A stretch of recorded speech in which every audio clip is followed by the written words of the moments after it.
পুরুষ মানুষ বাজারে গেলে টাকার হিসাব হয় না, কিন্তু মহিলা মানুষ বাজারে গেলে টাকার হিসাব হয়। আজকে আমি বাজারে যাইতেছি, আমার 600 টাকা গুইনে দিচ্ছে বাজার করতাম। 600 টাকা বাজারের, 500 টাকা জুতা আনতে। তো আসলে আমি হিসাব করতেছিলাম কি কি বাজার করলাম আজকে। একটু প্রথমে দেখাই। প্রথমে হইলো 5 কেজি আলু, তারপর হইলো ধনিয়া পাতা 30 টাকার, তারপর এটা হইলো এই শাকটা কে কে কোন নামে চিনেন জানি না, আমরা এটা চুয়াই শাক নামে চিনি। শীতের সময় এই শাকটা পাওয়া যায়, এটা টক রান্না করে রাখা, আসলে অনেক মজার টকটা। আগে আমার আব্বা আনতো, আমরা খাইতাম। তো তারপরে নিলাম হইলো, এখানে নিলাম পেঁয়াজ 2 কেজি, এটা নিলাম 80 টাকা করে।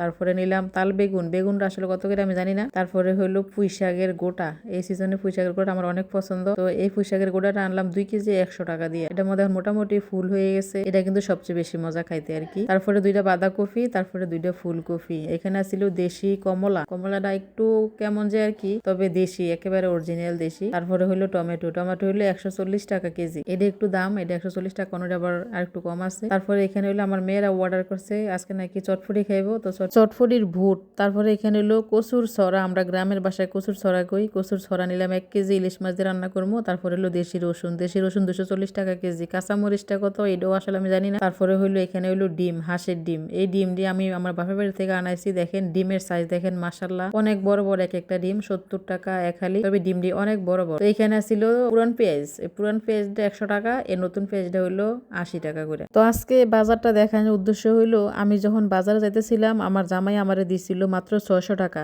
কইছে 600 টাকার বাজার আনতে, আর 500 টাকা দিছে জুতা কিনতে। মানে এখন অনেক ঠান্ডা, খালি পেয়ে ফাঁকার মধ্যে ফাড়া দেওয়া যায় না, তো এই কারণে জুতা আনতে। তো ভাবতেছিলাম আমি কি আনবো 600 টাকা দিয়ে। তো 600 টাকা দিয়ে কি আনবো ভাবতে ভাবতে ভাবছিলাম হইলো 2 কেজি আলু, 2 কেজি পেঁয়াজ, 1 কেজি টমেটো, কাঁচামরিচ, ধনিয়া পাতা নিয়ে আমি আসা পড়বো, মানে 600 টাকা দিয়ে যা হয়। তারপরে ক্ষীরও আসছিল, আসলে সবই দেখানো হয়েছে না। ক্ষীরাটি অনেক সুন্দর আসছিল, একেবারে কুচি, দেখেন একেবারে ফ্রেশ। তো আমার ছেলের হাতে আসছিল, এই কারণে আসলে এটা ভিডিও করা হয়েছে না। আমি আসলে 600 টাকা টেনশন নিয়ে ভাবতে ভাবতে পরে দেখি পেছনে আমার জামাই। তো যেহেতু জামাই রে পাইয়ে গেছে, যাক আমার টেনশনটা দূর হয়েছে। তারপরে মানে যা যা বাজার করলাম তা আপনারা দেখাইলাম আর কি, আমার 600 টাকার হিসাব আর আমার জামাইয়ের সাথে কত টাকার হিসাব হয়েছে। তো জামাইয়ের সাথে হিসাব হয়েছিল আজকে 3000 টাকার বাজার। অনেক কিছু নাম বলা হয়েছে, আপনারা একটু খেয়াল করে দেখে নিন।